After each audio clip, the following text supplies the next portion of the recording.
Let's clear the air about EVs with Kia. I used to think going electric meant giving something up. Space, range, the third row. Then I drove the Kia EV9. I work in tech, so another screen doesn't impress me. But this is useful. I use my phone as the key, and the new remote smart parking helps with North Beach spots that look more like dares than spaces. And with over 300 miles of range, I'm not planning my day around charging stations. Smart where it counts. The Kia EV9 is built for the way the Bay Area moves. Find your EV confidence at kia.com. Kia, movement that inspires.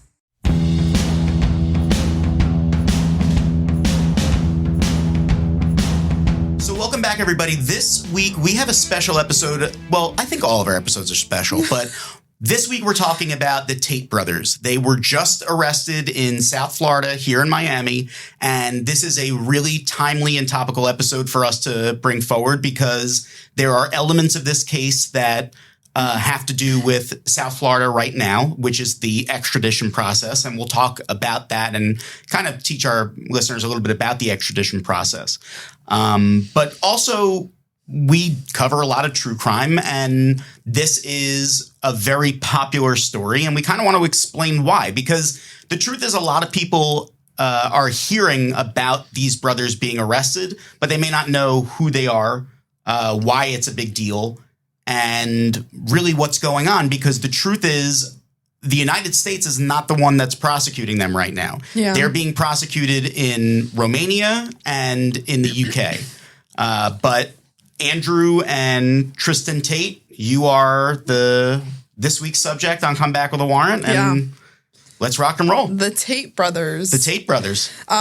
Which, you know, I think they've always been pretty controversial in the media, but I think and they've been controversial for like being, you know, I don't know, toxic like preaching toxic masculinity, just like having kind of more conservative values and aggressively preaching those things. And so now certain videos are circulating and in support of the allegations that they're facing in court. So there's a lot. Let's, you know, first and foremost, who are these guys? Mm-hmm. Okay.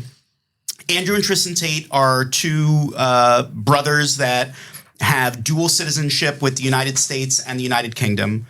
They are wealthy and have a massive following of young men and teenagers. Primarily Andrew. Andrew does, right. Yeah. He's really the one that's the famous one out of the two brothers. Yeah. And apparently he's the most Googled person on Earth. Yeah, and that is... Isn't that crazy?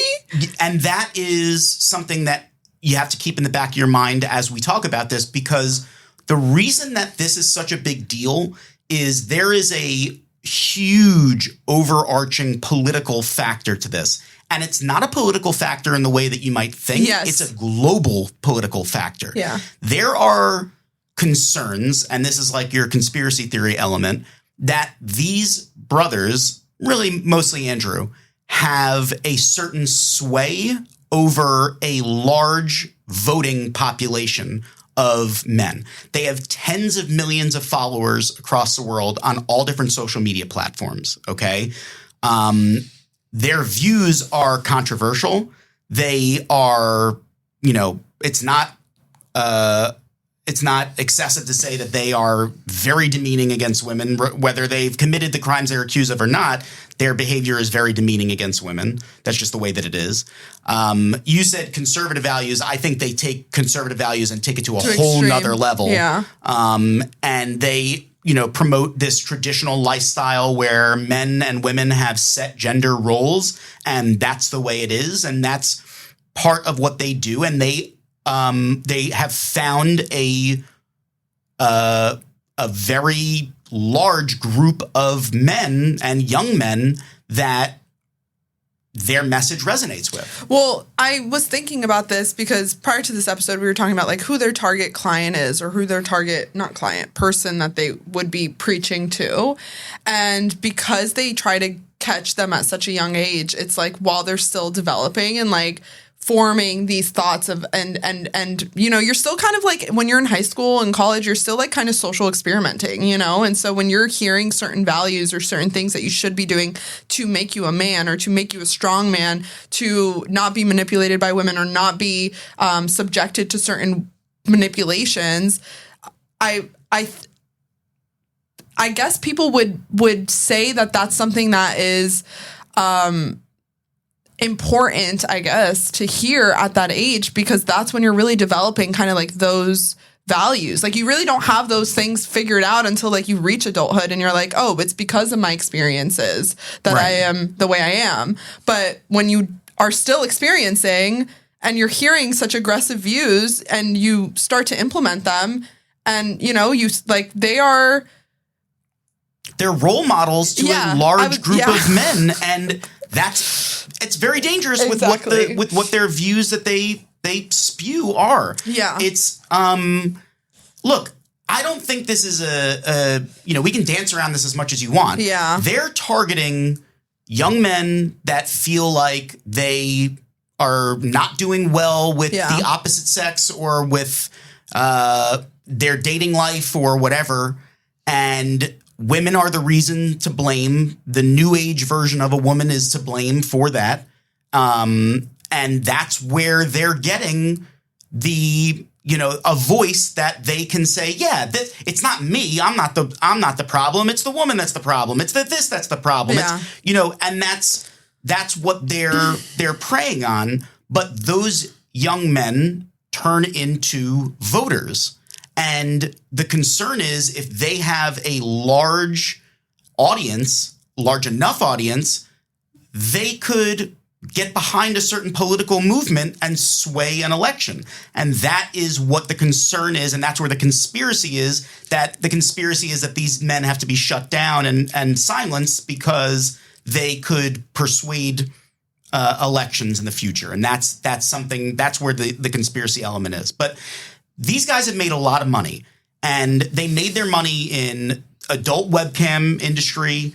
They have, some kickboxing that they've done, and they've made some money from that. But they've grown as, internet celebrities. Yeah. And they're influencers. And they're influencers. Yeah, that's right. That's what they are. And but they've amassed a significant amount of wealth doing this. Yeah. So it looks like they have figured out success, and that success is what these young men want to emulate. And, he also, those are relevant discussions that he's had on the media. He does talk a lot about like the government, kind of like, I don't want to say brainwashing. Maybe that's an aggressive word, but like not kind of going against the 9-to-5, being an entrepreneur, not relying on the government to give you the tools that you need to be successful in life and to really refine your own skills. Like, there are certain things he says that are, on principle, I agree with, you know what I mean? And even some of the traditional values of a relationship that I would say. There's nothing wrong. I'm in a traditional marriage. Yeah. There's nothing wrong with a traditional lifestyle. There's nothing wrong with Judeo-Christian values. There's nothing wrong with that. What becomes the problem is when you ram it down people's throat, when you tell people their view is wrong, and you tell people that you have the answer to all their problems. Yeah. And the way that you do that is by becoming this aggressive force. Yeah. That's where the issue is. You don't need that. One way to be this actual masculine man. And that's not, it's taking everything to an extreme. Yeah. I totally agree with the basic, certain basic traditional values. And I think that's based on how I was brought up, how you were brought up. Yeah. That's normal. Yeah. We came from households that were the typical nuclear family, traditional values. Okay, fine. Yeah. There's nothing wrong with that. And I think one thing that they're doing is saying there's a lot of people out there that think there is something wrong with that. Yeah. And I don't think there is a lot of people out there that think there's something wrong with that. I think most people out there probably subscribe to a regular lifestyle. Yeah. I would say. Yeah. I don't know. Yeah. But it's really aggressive with their approach. And then on top of that, when videos circulate in the media about what the most recent one I saw of him beating a woman or with a belt, I think it was. Right. And he was asking her, why are you getting beat? And it was on video, and he's looking at the video, and it's like, okay, And they're clearly this is like it's a step beyond demeaning women. Exactly. And that's so now we get to where is this criminal? Right. Okay. Because you and I can sit here and talk about their character and the things they say and the things that they do on their platforms, but we're not talking about their criminal conduct at that point. Yeah. Where this becomes criminal is the allegations from the governments in Romania and from the UK are saying, and they've alleged dozens of counts, are saying that, just like you said, there are multiple examples of sexual conduct that was violent, rape, human trafficking,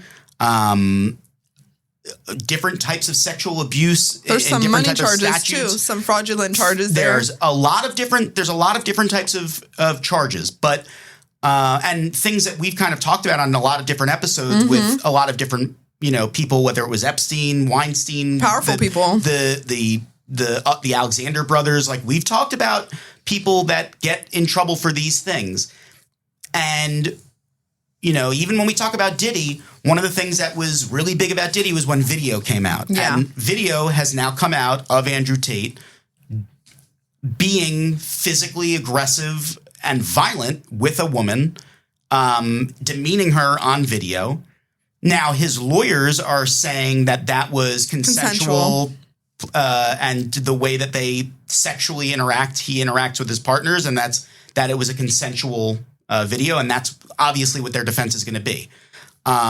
We don't know what other evidence is out there, but there's going to likely be a significant amount more 100%. Different types of evidence. There is, because right now we're at such an early stage where they're announcing the charges and they're being extradited. This is like day one of the case. Like, there is still so much that is involved in the prosecution, and what they have brought up until this point has been anything that is supportive of probable cause. So they're probably still investigating. Also, the government, any government, Romanian, U.S., whatever, they're not UK, they're not disclosing the contents of their prosecution. So we don't know what actually exists in support of these charges. But allegedly there's text messages, there's videos, there's a lot of evidence that they claim exists, which it has to, in order for them to even bring these charges forward and to meet extradition requirements. So there is stuff out there that exists that the world does not know yet about.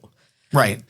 That's for sure, because while this is day one of these cases, at least for them, these cases have been open and ongoing for the governments that have been running them for years. And because they're gathering the allegations span. I know it goes up to 2017, but it was a significant period, at least a decade prior to 2010 to 2017. Exactly. So let's talk about Romania first, because Romania is one of the two jurisdictions that's coming after them. They arrested the Tate brothers in 2022 after Romanian organized crime prosecutors opened an investigation against them. Yes. That case has had some significant changes. There have been evidentiary challenges. There have been appeals in that case. Initially, they were under arrest and they were being held. Then they were given house arrest. Then they were given no conditions of bond. Yeah. So their bond conditions in Romania have changed. And the moment that their bond has become, really there's not a bond in place, they're on their own recognizance, they have come out, the Tate brothers, and basically proclaimed that they've won innocent. And that they're innocent because of that. Exactly. But that's actually not the case. The Romanian case is very much alive, and they're it's still pending. They're just out on bond, or not on bond, not in custody. They're on the just case.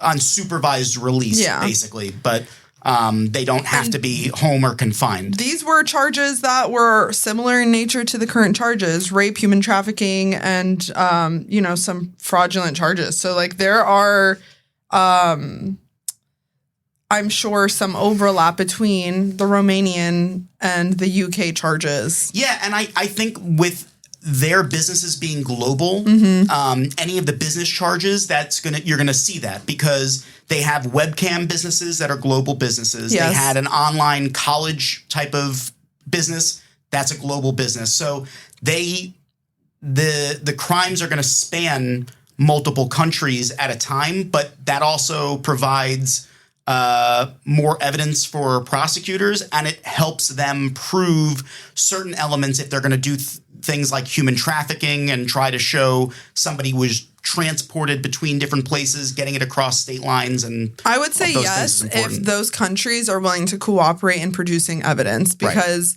if they're trying to get evidence from another country's bank, let's say, there's so many. The process of getting records here, you know what I mean, for us is crazy. So like imagining like the evidence gathering, that's probably why it takes so long to actually bring the charges, considering these are things that occurred, you know, almost 10 years ago that they're bringing the charges on now.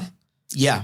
So so after the Romanian court lifted its remaining supervision, the Tate brothers got on a plane and came to sunny South Florida. Yeah. And they have been down here pretty much since. And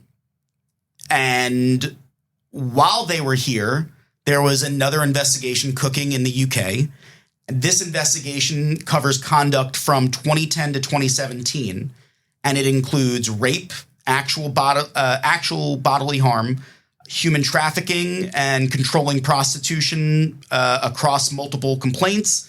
There is an unsealed packet for extradition purposes right now, but there is still information that has not come out about what type of charges the UK is going to be charging them with. Yeah, this is definitely going to be connected to the webcam business. Like there is something going on here that I'm like, this is going to be like, I don't know if it's Epstein size type connection in terms of like the global connections, but there is definitely.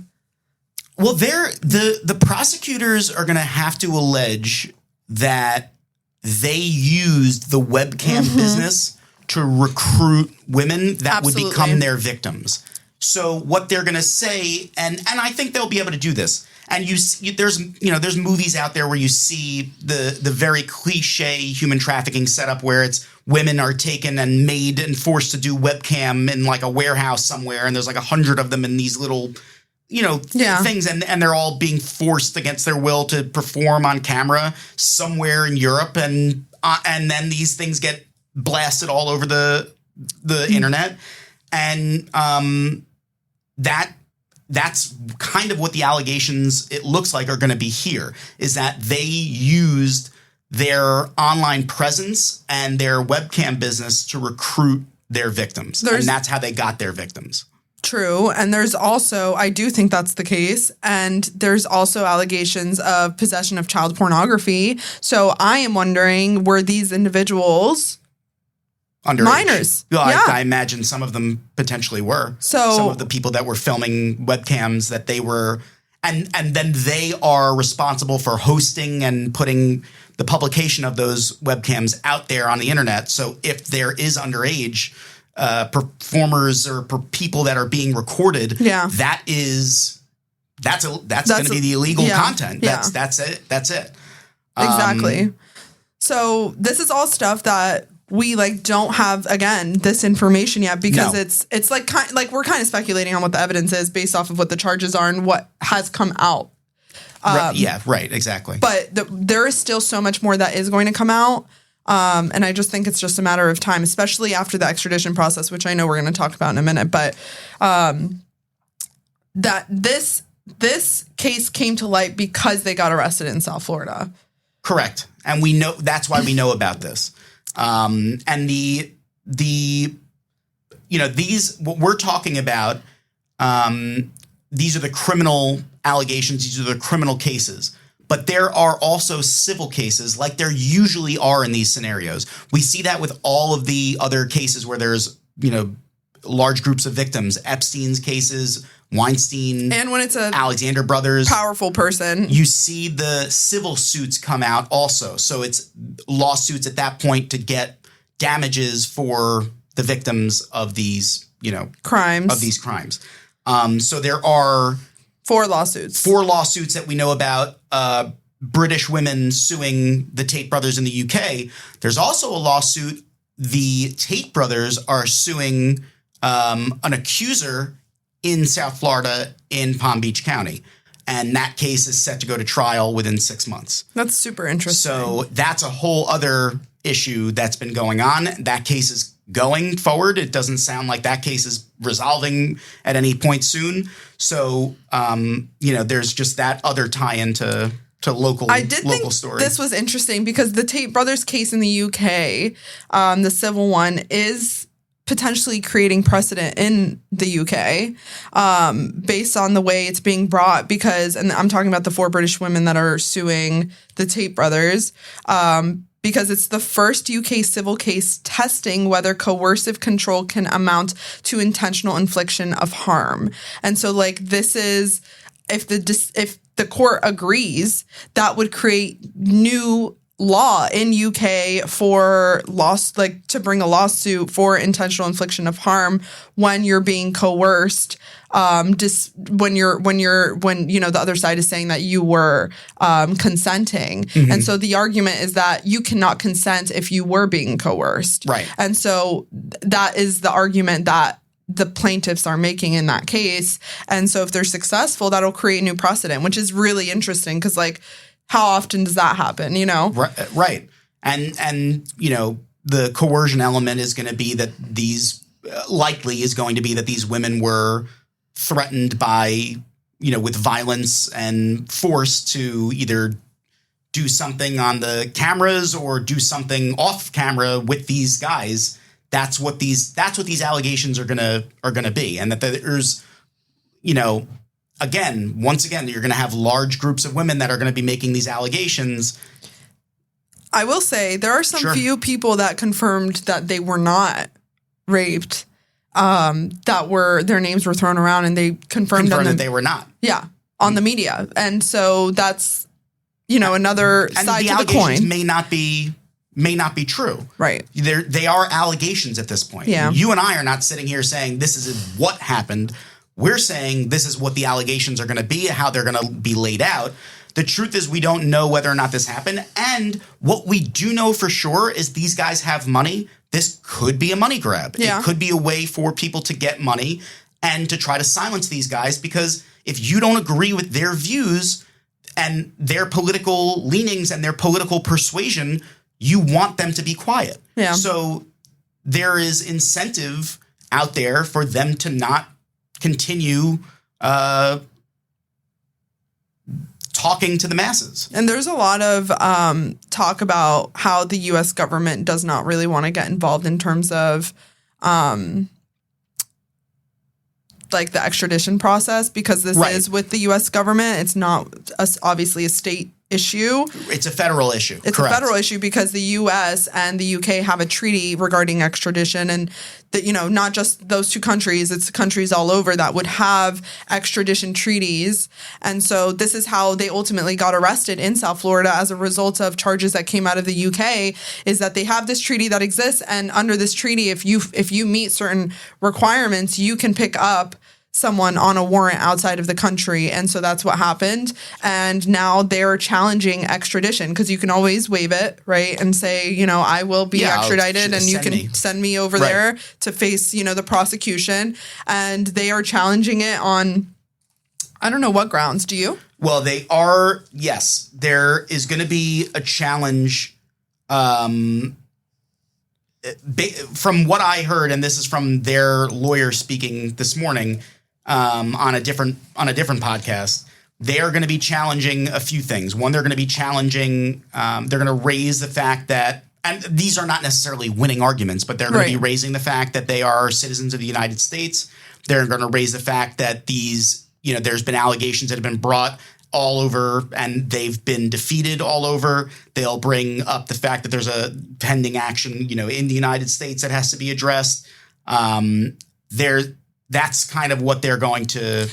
It doesn't sound like they have a legal argument as to why this treaty is not going to be met. And that's what they're going to have to do. What they're going to have to do, the judge in this case is going to be assessing whether or not the conditions of the treaty for extradition have been met. Right. It's not a matter of whether or not there's some sense of guilt or probable cause. That's not what this judge is determining. They do have to determine if probable cause exists. The judge has determined if probable cause exists for the UK. The UK case? Yes. Okay. It has to be a crime in both countries for it to meet the extradition requirements. And usually it's under the standard in the contract or the treaty, whatever you want to call it. A treaty is a contract. And it tells you the legal standard in the treaty, and usually it's probable cause. So there is an assessment of probable cause. Obviously, that is a very low legal standard, and there probably is something to the equivalent of a probable cause affidavit that they would be reviewing in support of this, right?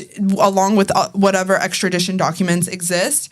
But they have to confirm that along with, and there are certain grounds you can actually challenge extradition on, and so like that would be one of them, and like the identity of the individual that you've grabbed. Let's say that, there's another Andrew Tate that exists out there. Yeah, obviously, this is not the wrong one. Right. This isn't what they're saying, but this would be an example of them being able to like challenge. It would have to be like just kind of like on its face, saying that this is like not proper. And if that's the case, then they would be able to be released and not be extradited. But like you said, I don't think that they have a successful argument to habeas corpus and to not be extradited to the UK, which could result in them being in custody significantly longer. Well, if they are going to challenge habeas corpus here, that is going to keep them here while that challenge is going on. So we were talking before, they could be here for months and just sitting in custody in Miami for months. Yeah.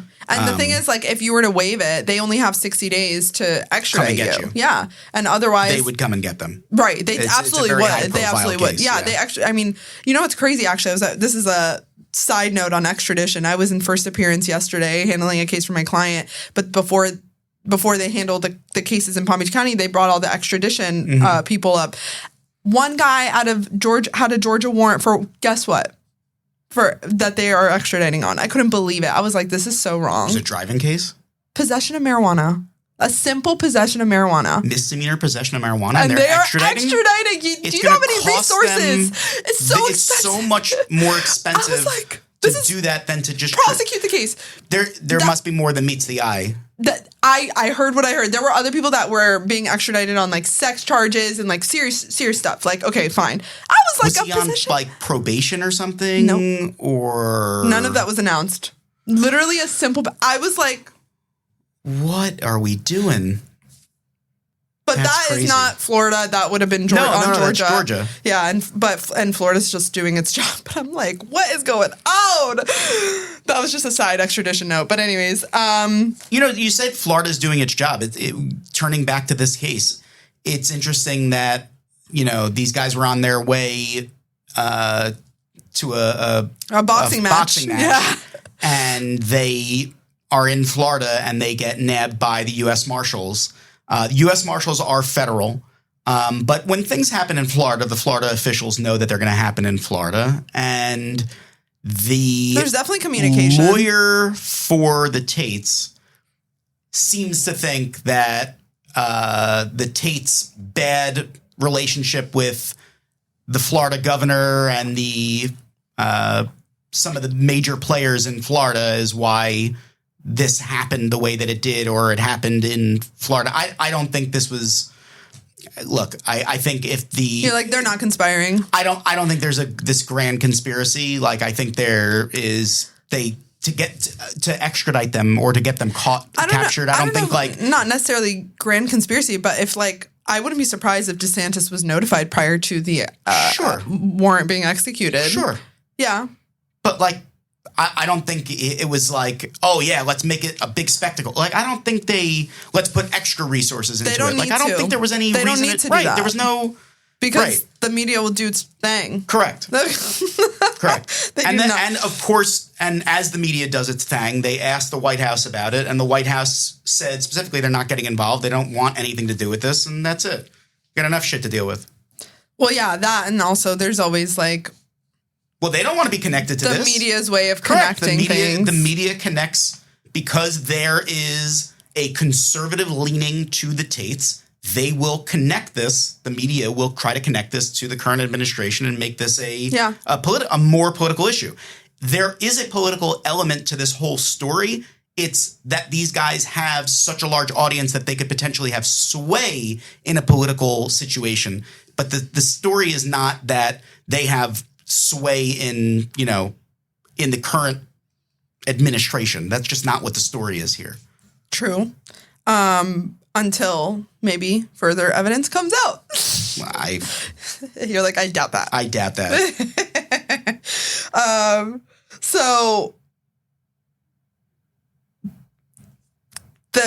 So I wanted to address the question of extradition on Sure. like, can the U.S. technically say, no, we're not going to extradite these people? Like, we see the warrant, we know that we have this treaty, but we don't want to extradite them. We don't want to capture them on your behalf. And I think they have that like they can choose not to, but it's very rare that they opt into that option. What? I'm racking my brain because, as I do in other examples and in other episodes we've shot, try to figure out, okay, give me the example of where that would happen. Who would be the person they wouldn't? Who would the United States, if the UK said, we've got a warrant for this person's arrest? And in this case, it's bad because it's rape allegations. It's very bad. It's not just, let's just say money laundering only. For an example, or something, more white collar crime. This is bad. Yeah, it's more violent. There's violent allegations. Mm-hmm. But let's say that the allegation was, who would we stand on principle and say, no, the United States is not going to send that person to be. I don't think that would happen. I mean, it would also affect the relationship between the U.S. and the UK. Of course it would. So it's it would like affect way the relationship more, between any it would countries have to that be were involved in that. someone worth doing that for. And you've seen extradition games in the past with like Julian Assange, and you've seen but I can't think of somebody that the U.S. would get involved and just say like, no, it's not happening. Although I dropped Taylor Swift. I dropped Taylor Swift before. I dropped Taylor Swift before, but I don't think that would be. You're like, no, they'd send her to the UK. Yeah. They'd ship her. They'd let her book all her venues and be like, gotta go by. Yeah. Well, I don't know. I don't think because we used the reason we used Taylor Swift was when we used her in the Michael Jackson episode, really, which will come out after this episode. Yeah. But to kind of explain like another celebrity person at that level that people would fight for and believe almost no matter what. That's really one of the only people you could think of.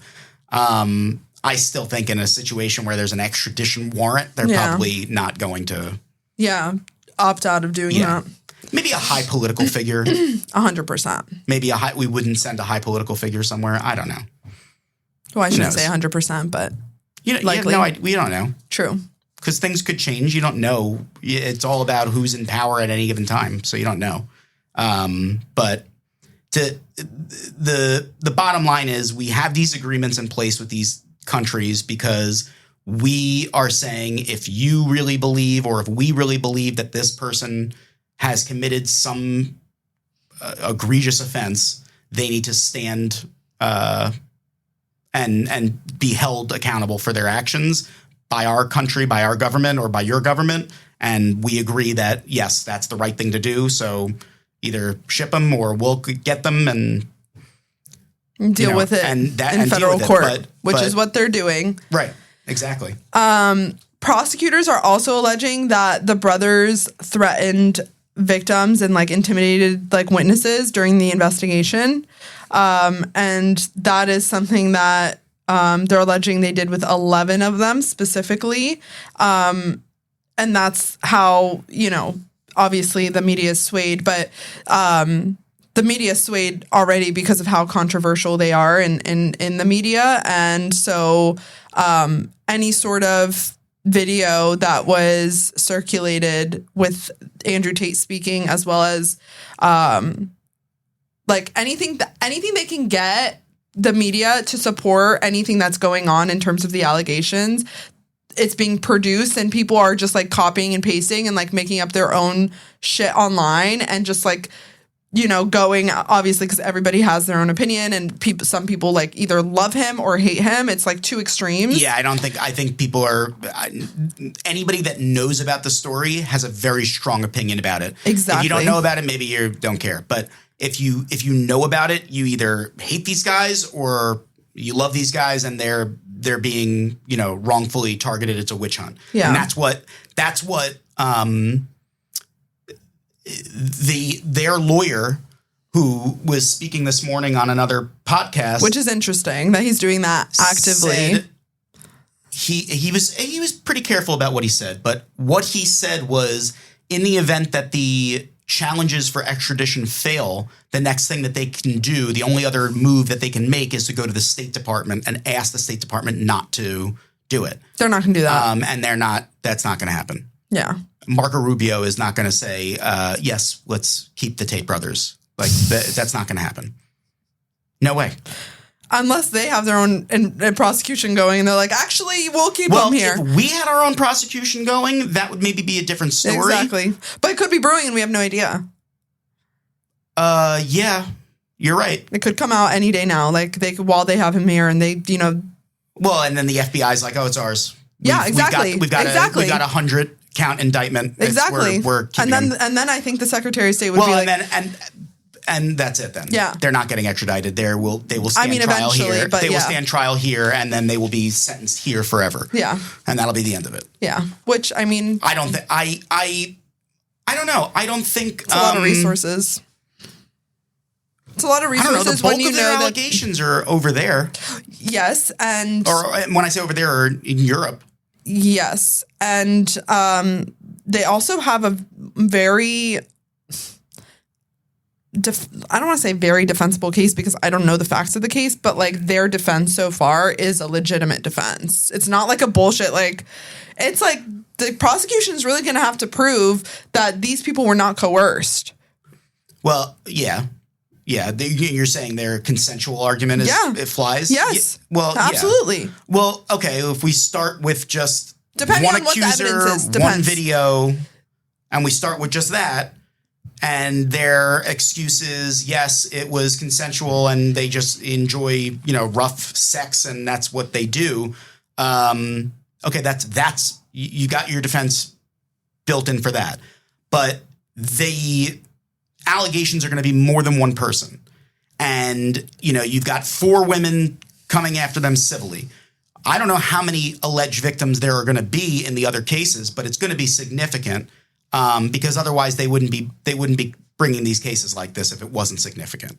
If it wasn't a significant number of people, if they didn't have a strong amount of evidence, they wouldn't be making an international spectacle out of it. I would not assume that all of it is like pattern evidence or all of it is the same type of evidence in terms of like how it was necessarily carried out. And so if they have many sexual partners where they have previously agreed or whatever that it was consensual and they, like to have rough sex, that is what it is. And that is something that depending on how the evidence is presented, I think the jury could ultimately say that they are not guilty of certain crimes. So, I think it just depends on how it's put together. It could be very, we did the Diddy episode where the evidence is there. It's just how you present it. Yeah. So it's like, if you don't present it properly, you could really just drop the ball. And especially when it's a case where there is no dispute as to whether the sex was rough. It's like, yeah, they're admitting they like that. Well, yeah, but the other question is going to become, were they recruiting? Mm-hmm. Did they have a system where they were recruiting women and to come and film content? And were all of these women consenting to the content that they were filming? And if they didn't consent, were they allowed to leave? Like those are the questions that are going to start that we don't know the answer to because we don't know what evidence is out there. True. And if they were minors, because legally, That's if you're the a other big minor, thing, right. you cannot consent legally Right. if you're a minor. So, well, at least in the state of Florida, not all states are like that. So that could be different in the laws of Romania and the UK. But, you know, I'm sure they have some sort of like minor age or something where it's I'm like sure a they have cutoff correct. to being able to legally consent. And so depending on what that is, they could very well not have an argument for some people, especially with the possession of child pornography. Right. You know? So I agree with you. Like there are questions that like still need to be answered. We still don't have, but I'm thinking like in terms of at least because usually the most like, I shouldn't say usually, but like rape, it's sometimes he said, she said, you know what I mean? And sometimes there's a video and it's supportive of kind of both of the theories. And then you just have to, it comes down to just one simple question. Was this person under duress or coercion? And that's not for all the counts, obviously, because they have other, you know, they have human trafficking, they have possession of child possession of pornography. I'm saying that like so wacky. Possession of child pornography. And that's changing also. It's now called child abuse material or something. They're changing the name of that. They have changed the name of that altogether. Child exploitation material. Yeah. It's all, the names are all changing. That's interesting. Yeah. But you look, you raise a really good point, and I think one of the big questions here that I think is if they are able to charge them with something like that in Europe for putting child material, underage material online, I don't see why they wouldn't be able to charge them here. Yeah. And if that's the case, then that may mean there is a case. Yeah. That could be brewing because the other charges, an allegation that a rape occurred at a specific time and place, that could be somewhere else. That could be in the UK. That could be in Romania. That could be somewhere else. But the allegation that when you're starting to talk about transmitting over the internet and across, you know, wire transmissions and things like that. Now you start getting into an area where the federal government can say, oh, maybe we have the ability to start going through some of this conduct to see if we think it's criminal and if we think we can be bringing charges. Not only that, they could also have extra charges here that under witness intimidation because they have allegations that they were intimidating witnesses during the investigation, and the investigation was ongoing all up until this point, and they have been in South Florida since. It's still ongoing. Exactly. So comments they've been making on their social media and in different podcast interviews and in different appearances, that stuff could be used against them and probably is some of the basis for those things like witness tampering and witness intimidation because people, the alleged victims in those cases are seeing these guys are out and about. They're still spewing the same type of language and rhetoric that they usually spew. And now they're also calling this alleged victim a liar or something else and disparaging them, trying to hurt their case. So, I mean, it's... Well, yeah, and that on top of that, they probably, if there is an allegation coming from the prosecutor that this was something that they ended up actually intimidating a witness about, that they contacted a witness, that's another crime. You know what I mean? Right. So like that's a new count. So there's so much that could be brought here, and any touch point with the U.S., particularly in South Florida, especially because this is where they live, would involve the U.S. And so the U.S. would have an interest to prosecute. So I think that there's a big chance that they could get prosecuted in the United States. When? I don't know. That would be the thing that I think would hold up extradition. Exactly. I think so too. But besides that, I don't think that there would be anything else. So we have to see if Kash Patel has got something brewing with the FBI and if there's an investigation into the Tate brothers in the United States.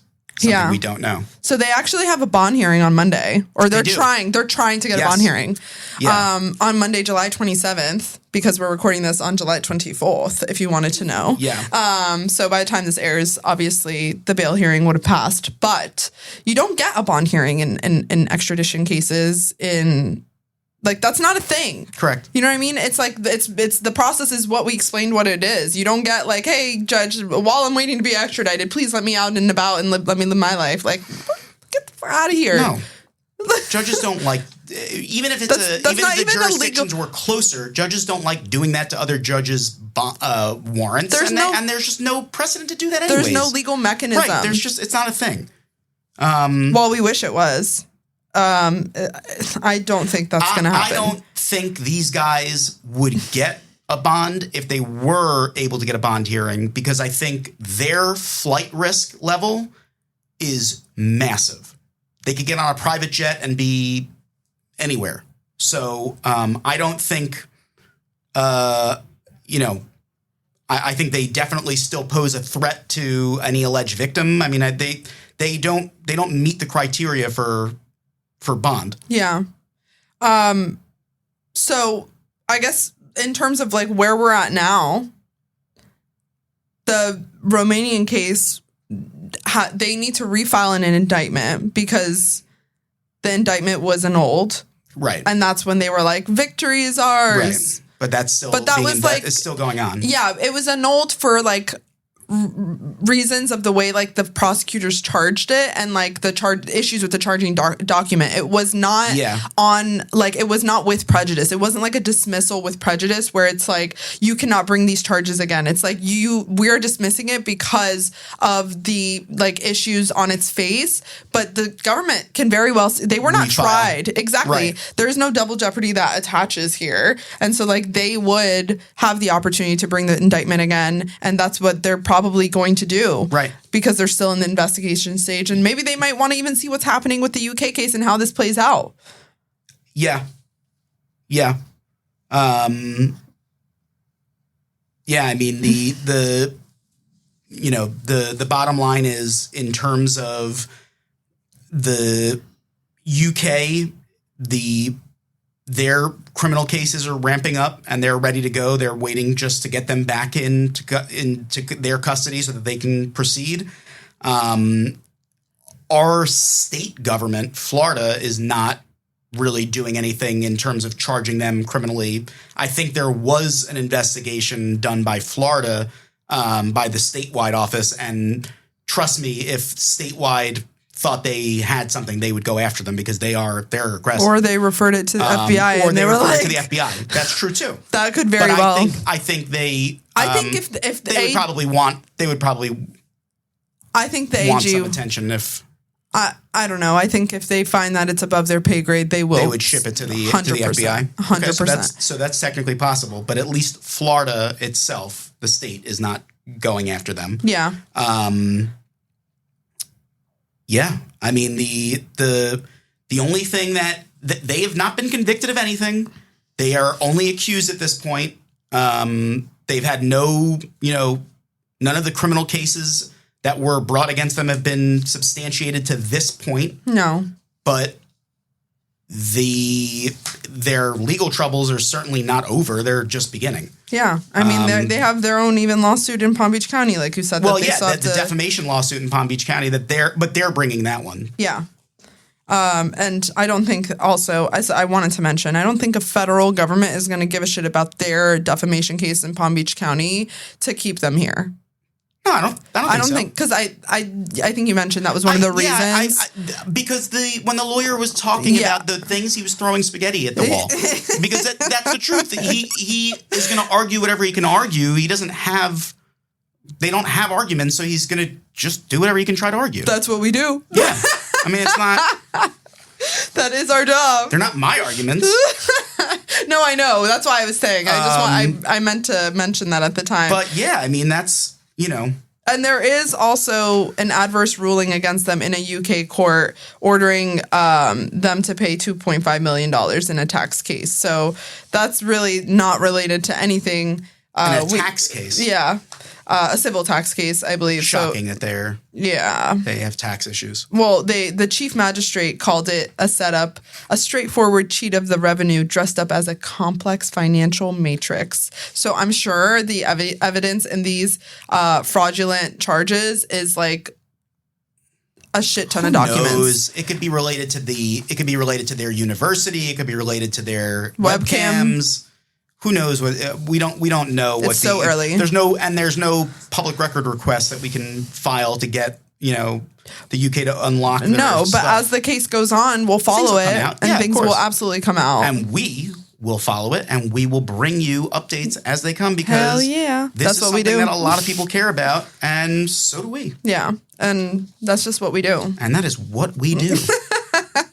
Well, I'm glad we talked about extradition, because I feel like extradition is something a lot of people know about, but nobody really talks about it. And it's the way it's set up in the federal between the feds is very similar with the states. Like it's and obviously we don't have treaties, but there is agreements between the states on like what types of charges we are going to extradite on, and if you're within a certain radius and certain miles and things like that. Obviously, possession of marijuana, we've learned. You can, if you have a possession of marijuana case in Georgia, yeah, they're extraditing. They're gonna get your ass. I think there's more to that story, but I don't know. Usually, it would be announced in court. I don't know. Strange. That is so crazy. Anyway, so just kind of like, since we're already on the topic, when you do get picked up in another state on a charge that is extraditable, you have 30 days to face a judge. You can waive it and go get shipped off in 30 days. Otherwise, same situation. If you challenge it on certain grounds, then you can stay longer than 30 days. And many people don't. But that's just like the process here. And so, yeah. I just think that a lot of people are just not really familiar with extradition, and I've had clients arrested in other counties on open warrants, and Palm Beach County didn't go and pick them up, and they just were released, and then they got a new court date in Palm Beach County. Wow. Yeah. Cool. So they were never even extradited. No, but they had to sit in jail the whole time while they were waiting for the non-extradition to happen. So they waived the process. Like, they were in a different county. They were in Florida. They were just in a different county. Yeah. But that's Palm Beach didn't go and get them. Like a 10-day thing. Yeah. So that's not extradition, though. No. Yeah. That's just the transport. Yeah. Yeah. Yeah. Because the state of Florida is prosecuting in both. It's just different jurisdictions within Florida. Just technical things that we talk about. Technicalities. Yeah. That lawyers have to know and do. But that's all we got on the Tate Brothers today. That's it for today. So if you liked listening, make sure you like, comment, and subscribe. We're on all social media platforms. Come back with a warrant.pod. Make sure you leave us a 5-star review and subscribe to our weekly newsletter. And if you don't like listening to us, come back with a warrant.